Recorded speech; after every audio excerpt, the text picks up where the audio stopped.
پہاڑ میں یہ اس کی پسند۔ اس نے زور سے چھری سلیب پر پٹکتی۔ آلو قتلے میں کاٹتے، ابھی پھر ان کو چھوٹا کرنا پڑے گا۔ مرچی پیاز بھی کاٹنے پڑیں گے۔ شدت بے بسی سے اس کی آنکھوں میں آنسو آ گئے۔ تبھی فواد ماں کو پکارتا ہوا کچن کے کھلے دروازے پر ٹکتا کر رکا۔ کھلی جینز پر لمبا کرتا اور گلے میں مفلر کی طرح دوپٹہ لپیٹے، بھوری اونچی پونی ٹیل باندھے، وہ سر جھکائے کھڑی کٹنگ بورڈ پر ٹک ٹک پیاز کاٹ رہی تھی۔ آنسو گالوں پر چمک رہے تھے۔ محمل وہ بے چین سا قریب آیا۔ کیا ہوا؟ تم رو کیوں رہی ہو؟ میری مرضی، آپ لوگوں کو کیا؟ آپ لوگوں کو تو اپنے کھانے سے غرض ہوتی ہے۔ فواد کے دل میں جگہ بنانے کے سارے ارادے بھلا کر وہ تڑک کر بولی۔ پھر بھی کسی نے کچھ کہا؟ یہاں کہتا کوئی نہیں ہے، سب حکم صادر کرتے ہیں۔ اس نے چھری والے ہاتھ کی پشت سے گال صاف کیے۔ اور مجھ سے ابھی کوئی بات نہ کرے، میں بہت غصے میں ہوں۔ یا تو چھری مار دوں گی یا پکوڑے میں زہر ملا دوں گی۔ اچھا، وہ پتہ نہیں کیوں ہنس دیا تھا۔ وہ رک کر اسے دیکھنے لگی۔ آپ کیوں ہنسے؟ کچھ نہیں، خیر بناؤ پکوڑے، اور مکس والے بنانا۔ وہ اپنی پسند بتا کر لمبے لمبے ڈگ مارتا چلا گیا۔ اس کے آنسو پھر سے بہنے لگے۔ جانے کس پھول پن میں وہ یہ سوچ بیٹھی تھی کہ اگر وہ اس کی مٹھی میں آ گیا تو اس نے نفی میں سر جھٹکا۔ وہ سب ایک جیسے تھے، بے حس، خود غرض مطلبی۔ اور جب تک پکوڑے بنے بارش ہلکی ہو چکی تھی۔ وہ سب لڑکے لڑکیاں برآمدے میں بیٹھے 2 منٹوں میں ہی پکوڑے چٹ کر گئے تھے، اور اب حسن صاحب کو لانگ ڈرائیو پر لے جانے کا پروگرام بنا رہا تھا۔ تم لوگ بھی کیا یاد کرو گے، کسی سخی سے پالا پڑا تھا۔ وہ ٹانگ پہ ٹانگ دھرے بیٹا فرضی کالر جھاڑ کر کہہ رہا تھا۔ حسن فضا چاچی کا بیٹا اور ندا ثانیہ کا بھائی تھا۔ شکل میں ندا سے مشابہ تھا، بڑی بڑی پرکشش آنکھیں اور سانولی رنگت، البتہ عادتوں میں کافی مختلف تھا۔ اس نے فضا کی میٹھی زبان سے تو مستعار لی تھی، مگر کڑوا دل نہیں کیا تھا۔ وہ گھر کا واحد فرد تھا جو دل کا بھی اچھا تھا، نرم گو، صاف دل اور ہینڈسم۔ ابھی وہ آفس سے آیا تھا اور کوٹ کرسی کے پیچھے ٹکائے آستین فولڈ کیے بیٹھا تھا۔ وہ تھکن کے باوجود سب کو آؤٹنگ پر لے جانے کی دعوت دے رہا تھا۔ کون کون چلے گا؟ سامیہ بلند آواز میں پوچھنے لگی تو محمل بھی دل میں مچلتی خواہش کے باعث قریب آ گئی۔ میں بھی چلوں گی۔ سب نے رک کر اسے دیکھا تھا۔ کندھے پر پرس لٹکائے، بالوں کو سٹائل سے بینٹ میں جڑکتی آرزو نے، جو اندر سے باہر آ رہی تھی، قدرے ناگواری سے دیکھا۔ ان کو بھی یہ شوق ستانے لگے ہیں؟ اور پھر سبھی ساتھ ساتھ بہلنے لگے۔ تمہاری جگہ نہیں بنے گی، ہم پاپا کی ہائی ایس لے کر جا رہے ہیں، سب کی سیٹیں پوری ہیں۔ تم باہر جا کر کیا کرو گی؟ سدرا مسکرانہ انداز میں ہنسی۔ مہتاب تائی کی فوٹو کاپی۔ بیٹا جان، آپ کے تو ایگزامز ہو رہے تھے۔ فضا چاچی بہت فکر مندی اور پیار سے اسے دیکھ رہی تھی۔ خوب دل لگا کر پڑھو، آپ نے بہت اچھے مارکس لینے ہیں۔ جاؤ شاباش، سارے کورس کو کم سے کم 2 بار ریوائز کرو۔ ابھی شروع کروں گی تو رات تک پورا ہوگا۔ نہ، تم نے باہر جا کر کیا کرنا ہے؟ رات کا کھانا کون بنائے گا؟ ماں الگ ڈرامے کر کے بستر پر پڑی ہے، کوئی پوچھنے والا ہے؟ ان کو بس مفت کی روٹی توڑے جاتے ہیں۔ فواد نے لمحے بھر کو کچھ کہنا چاہا، پھر خاموش رہا، اور حسن جو خاموشی سے ساری کارروائی دیکھ رہا تھا بول اٹھا۔ کوئی محمل سے بھی تو پوچھے گا وہ کیا چاہتی ہے۔ ہاں، اب ہم اس سے پوچھتے رہیں۔ تائی بگڑ کر بولی۔ حسن لمحہ بھر کو بالکل چپ ہو گیا، مگر فضا نے بیٹے کے جھاڑے جانے کو واضح برا مانا۔ جاؤ تم اندر جاؤ، بس اتنا ہی کہہ سکی۔ تائی مہتاب سے مقابلہ ان کے بس کی بات نہ تھی۔ وہ پیر پٹک کر بھاگ کر کچن میں آیا اور سنک میں سر جھکا کر پھوٹ پھوٹ کر رونے لگی۔ کافی دیر بعد روتے روتے سر اٹھایا تو کھڑکی کے پار ڈائیور پر ہائی ایس باہر نکلتی نظر آئی۔ اس میں 1-2 لوگوں کی جگہ تو واضح بن جاتی تھی۔ بے اختیار اس کا دل چاہا کہ رات کے کھانے میں زہر ملا دے، اور کاش کہ وہ ایسا کر سکتی۔ ساری رات وہ وقفے وقفے سے آنسو بہاتی رہی، ٹھیک سے سو بھی نہیں سکی تھی۔ صبح اٹھی تو سر بھاری بھاری سا ہو رہا تھا۔ بمشکل ہی ایک سوکھا توس اور چائے کی پیالی حلق سے اتاری اور باہر نکل گئی۔ اسٹاپ پہ معمول کی ٹھنڈی صبح اتری تھی۔ بینچ پر وہ سیاہ فام لڑکی ویسے ہی خاموش سیدھے کی جانب دیکھ رہی تھی۔ گود میں سیاہ جلد والی کتاب رکھی تھی اور اس کے سیاہ ہاتھ کے کناروں پر مضبوط سے جمے تھے۔ آج وہ قدرے تھکی تھکی اور غمزدہ تھی۔ سو جا کر بینچ پر بیٹھ ہی گئی، 10 منٹ ہی کاٹنے تھے تو اتنا کیا احتراز برتنا۔ سیاہ فام لڑکی نے ذرا سی گردن اس کی جانب موڑ لی۔ رات کو ٹھیک سے سوئی نہیں؟ بس ایسے ہی۔ وہ دوسری جانب دیکھنے لگی۔ سامنے سڑک خالی تھی، دوسری طرف اکا دکا لوگ بس کے منتظر سے ٹہل رہے تھے۔ لوگوں کی ستائی ہوئی ہو، اس نے چونک کر اسے دیکھا۔ آپ کیسے کہہ سکتے ہیں؟ محتاط انداز میں پوچھا۔ تمہارے چہرے پر لکھا ہے، تمہارا دل غمگین اور دل بوجھل ہے، تم تکلیف میں ہو اور لوگوں کی باتیں تمہیں برداشت نہیں ہوتی ہیں نا؟ معلوم نہیں، اس نے بظاہر لاپرواہی سے شانے جھکائے، البتہ اندر دل زور سے دھڑکا تھا۔ اور تم مستقبل کے لیے خوف زدہ اور ماضی کے بارے میں غمگین ہو، شاید۔ شاید اب کہ وہ واضح چونکی تھی، بے اختیار ہی لبوں سے پھسلا تھا۔ تم اپنا مستقبل اور تمام پریشانیوں کا حل جاننا چاہتی ہو، کچھ ایسا ہو جس سے تمہیں تنگ کرنے والے لوگ تمہارے آگے پیچھے پھرنے لگیں، تمہارا محبوب تمہارے قدموں میں آ گرے، مال و دولت تم پر نچھاور ہو جائے، تم سب کو اپنی مٹھی میں کر کے دنیا پر راج کرو، کیا تم یہ نہیں چاہتی؟ ہاں، محمل نے بے بسی سے دیکھا، اس کا دل موم کی طرح پگھل رہا تھا، وہ سیاہ فام لڑکی اس کی ہر دکھتی رگ پر ہاتھ لے رہی تھی۔ میں یہی چاہتی ہوں، اور اگر میں تمہیں کچھ ایسا دوں تو کیا یہ کتاب؟ اس نے جھجکتے ہوئے پوچھا۔ اسے لگ رہا تھا وہ زیادہ دیر تک رزسٹ نہ کر پائے گی۔ ہاں، اگر تم یہ لوگی تو سب تمہاری مٹھی میں آ جائے گا، سب کچھ۔ محمل متذبذب سی لب کچلنے لگی، اس لڑکی کی باتیں بہت دل برفریب پرکشش تھی، اسے لگا وہ جلدی پھسل جائے گی، بہک جائے گی۔ کیا یہ سب اتنا آسان ہے؟ شاید نہیں۔ تمہیں اس کتاب کے عمل میں بہت مشکل لگے گی، مگر ایک دفعہ سیکھ جاؤ گی تو سب آسان ہو جائے گا، زندگی سہل ہو جائے گی، اور پھر جن کے لیے تم روتی ہو وہ تمہارے لیے روئیں گے، وہ تمہارے پیچھے آئیں گے۔ بس کا تیز ہارن اسے ماحول میں واپس لایا۔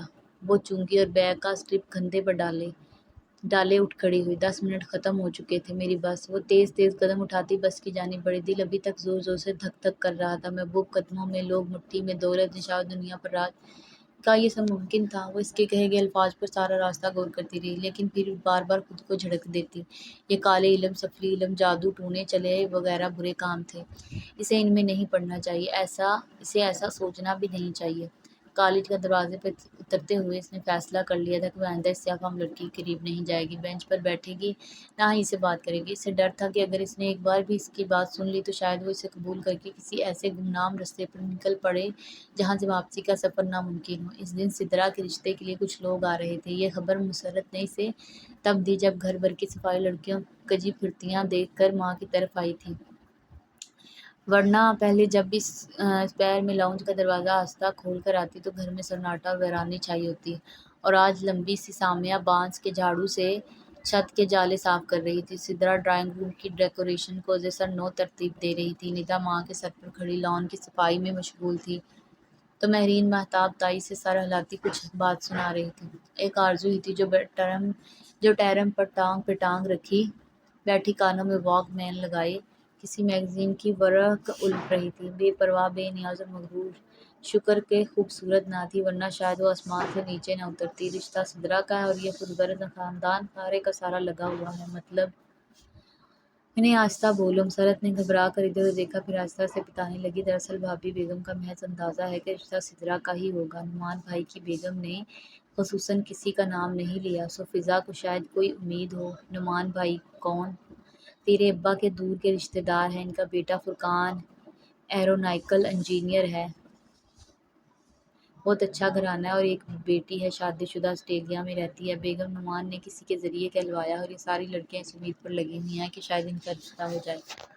واٹ رابش! وہ تمسخانہ ہنس کر کمرے کی طرف چل دی۔ شام میں مسرت نے اسے کچن میں مدد کے لیے بلوا لیا تھا، اچار، گوشت، بریانی، سیخ کباب، بوائلڈ مچھلی، اور کیا کچھ کریں گے آپ؟ وہ برتنوں کے ڈھکن اٹھا اٹھا کر جھانکتے ہوئے پوچھ رہی تھی۔ سب تو تیار ہیں، تم دو میٹھے اور اشین سلاد بنا دو، اور چائے کے ساتھ سنیکس بھی۔ چائے بھی اور کھانا بھی، اور کمر پر ہاتھ رکھے حیرت سے بولی، اتنا سب کچھ کس لیے؟ کیا اتنا کال تھا سدرا باجی کے رشتوں کے لیے؟ اوہ، آہستہ بولو، میں کسی سے ڈرتی ورتی نہیں ہوں، ابھی جا کر منہ پر بھی بول سکتی ہوں، اور تمہارے اس کے کہنے پر باتیں مجھے سننی پڑتی ہیں محمل۔ وہ تھکن سے آزردہ سی بولی تو وہ خاموش سی ہو گئی، پھر دوپٹے کی گرہ کس کر کام میں جت گئی۔ چائے کی ٹرالی اس نے بہت اہتمام اور محنت سے سجائی تھی، اس وقت بھی وہ پنجوں کے بل بیٹھی ٹرالی کے نچلے حصے میں پلیٹیں سیٹ کر رہی تھی، جب تک مہتاب کچن میں کچھ کہتی داخل ہوئی۔ سدرا ان کے پیچھے تھی۔ سب تیار ہے جی؟ اس نے بیٹھے بیٹھے گردن اٹھائی۔ مہتاب تائی قدرے عجلت میں نظر آ رہی تھی۔ ٹھیک ہے سدرا، تم یہ لے جاؤ، اور مٹھائی کدھر ہے؟ میرا خیال ہے چائے کے بعد ہی بات پکی کر دیتے ہیں، مٹھائی تب تک سیٹ کر لینا۔ وہ تو رشتہ مانگنے آئی ہے، بات اتنی جلدی پکی کر دیں گی؟ وہ حیرانی سے ہاتھ جھاڑتی کھڑی ہوئی، اور تائی بھی کسی اور موڈ میں تھی، سو بتانے لگی، ہاں تو اب مزید کیا انتظار، لڑکا اتنا اچھا اور خوش شکل ہے، اور پھر ہمارے پاس کوئی کمی تھوڑی ہے، منگنی آرام سے 2 مہینے تک کر دیں گے، اور شادی سال 1.5 سال تک۔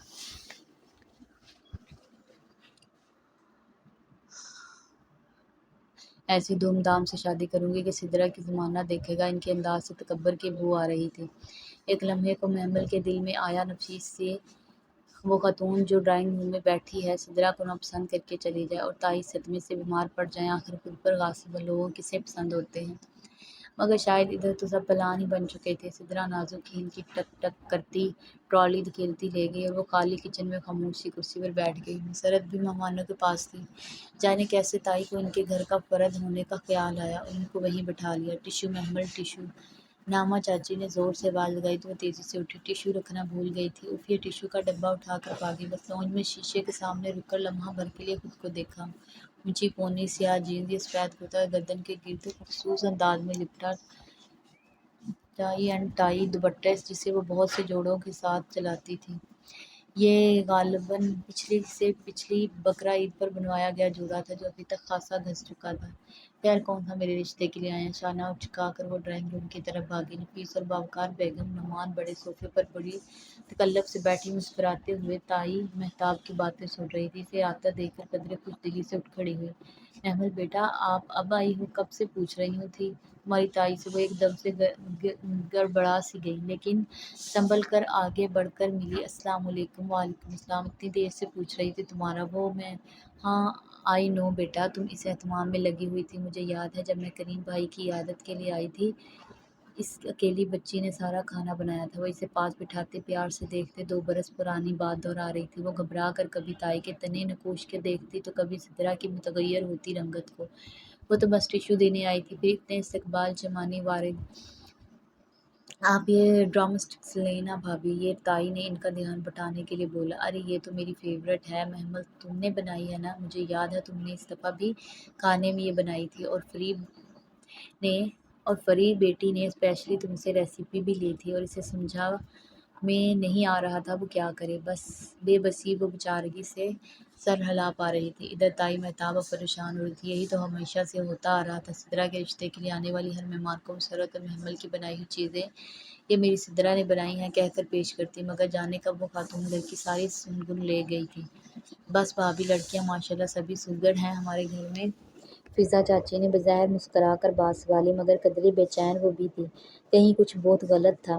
جی مگر یہ سب تو سدرا نے بنایا ہے، بیچاری صبح سے لگی ہوئی تھی، مسرت نے جلدی سے کہا۔ جی تائی مہتاب نے تائید کی۔ ویری گڈ سدرا بیگم۔ نعمان اب باکس پیٹیز لے رہے تھے۔ یہ باکس پیٹیز تو بہت اچھی بنائی ہیں سدرا، اس کی فلنگ میں کیا کیا ڈالا ہے؟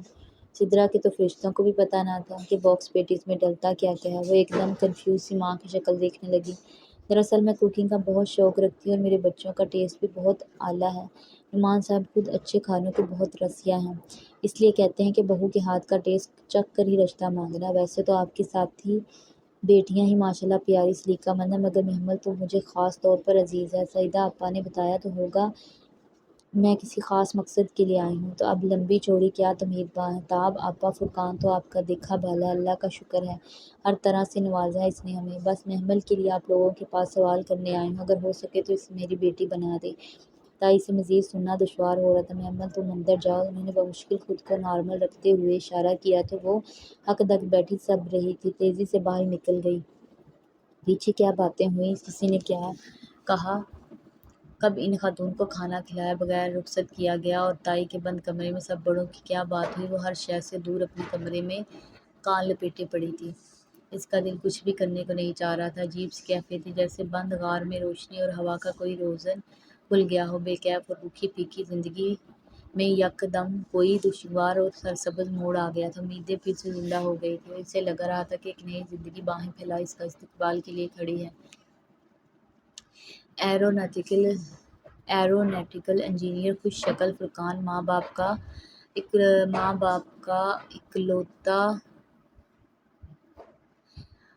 اکلوتا کھانے کا شوقین، اس کے لیے لب آپ مسکرانے لگے۔ انہوں نے سدرا کی جگہ میرا رشتہ مانگ کر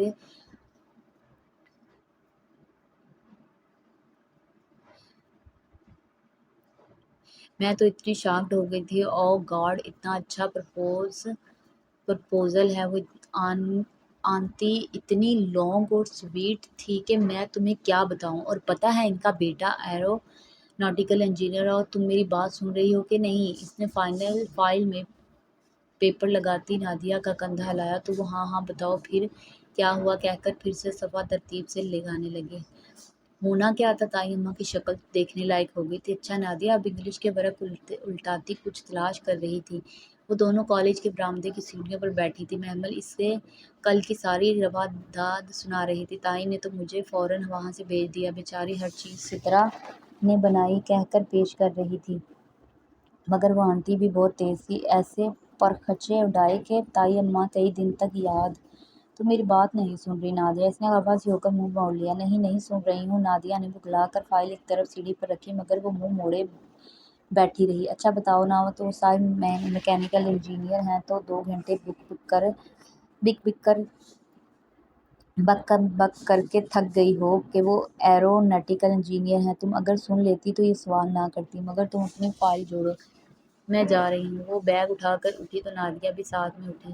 ارے ناراض تو نہ ہو۔ نہیں یار، سیریسلی ناراض نہیں ہوں، مجھے یاد آیا، مجھے میڈم مصباح سے ملنا تھا ایک کام کے لیے، میں تھوڑی دیر تک آتی ہوں، محمل نے بظاہر مسکرا کر کہا اور مڑ کر چل دی۔ جب وہ تیز سے سر جھکائے چلتی تھی تو اونچی پونی ساتھ ہی ادھر ادھر جھولتی بہت اچھی لگتی تھی۔ چند قدم دور اس نے مڑ کر نادیہ کو دیکھا۔ نادیہ بہت آرام سے بیٹھی اپنی فائل میں کچھ لکھ رہی تھی۔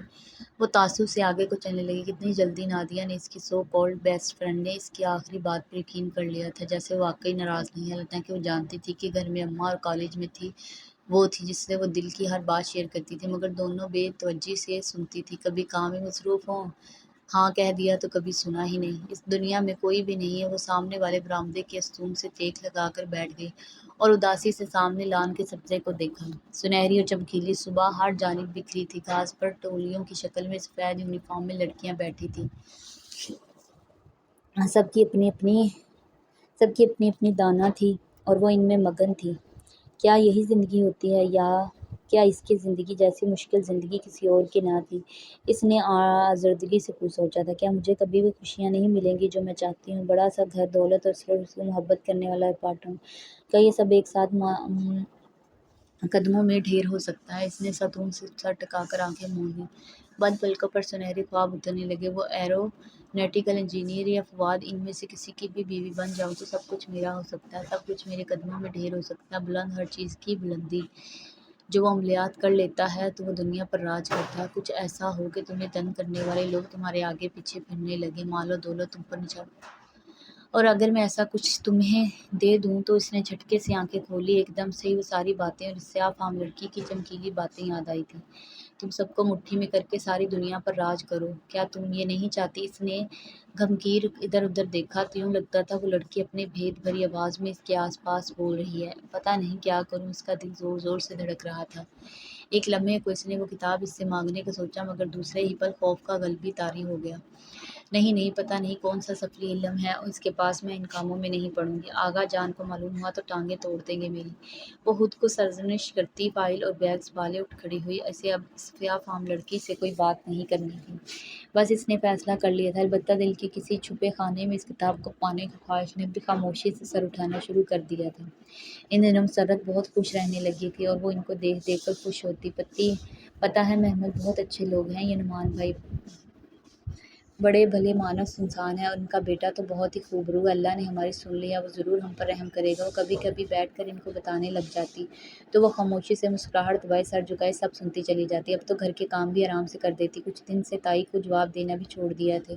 پہلی بار اس زندان سے نکلنے کی کوئی امید جو بندھی تھی سدرا البتہ اسے اٹھتے بیٹھتے عجیب نظروں سے ضرور دیکھتی تھی، محمل پر پرواہ نہ کرتی، مگر اس روز تو حد ہی ہو گئی۔ وہ شام کی چائے ٹرالی دکھالتی لان میں لائی تو سدرا نے ایک دم ہی اسے دیکھ کر منہ پھیر لیا، شاید ابھی تک ناراض، اس نے سوچا، اور پھر جیسے مداوا کرنے کے لیے سب سے پہلے سدرا کا کپ بنایا۔ سدرا آپی چائے، اور بڑی شائستگی سے مسکرا کر کپ بڑھایا۔ آپی میں تمہاری آپی لگتی ہوں؟ سدرا نے کپ لیتے لیتے زور سے پٹک دیا۔ گرم ابلتی چائے محمل کے گھٹنوں پر گری۔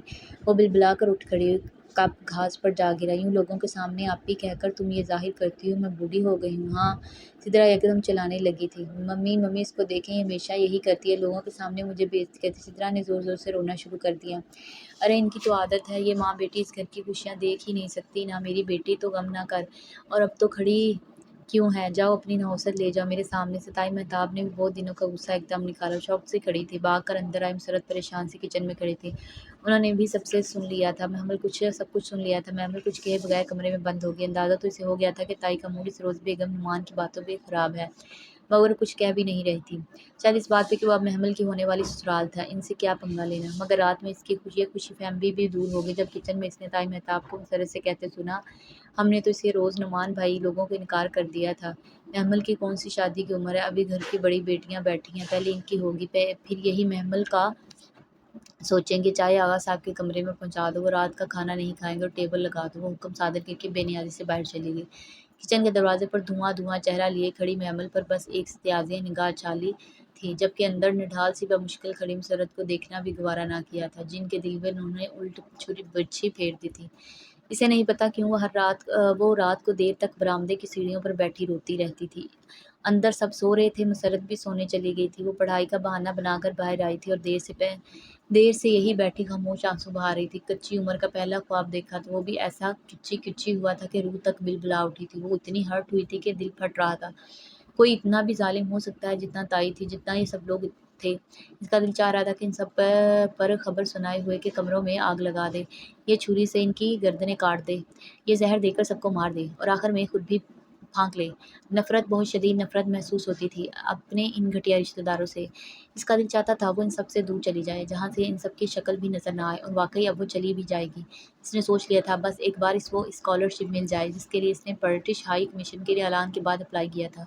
بھلے گھر کے جو حالات ہوں، اس نے ایف ایس سی تک بورڈ کے ہر ایگزام میں ٹاپ کیا تھا۔ ایف ایس سی سے پری انجینئرنگ میں ٹاپ کرنے کے باوجود اس کا انجینئرنگ کی طرف رجحان نہ تھا یا رہا نہ تھا۔ میتھز میں ایڈمیشن لے لیا تھا اور اسے امید تھی اب بھی وہی ٹاپ کرے گی، اور اگر اسکالرشپ مل جائے تو بہت آسانی سے اسے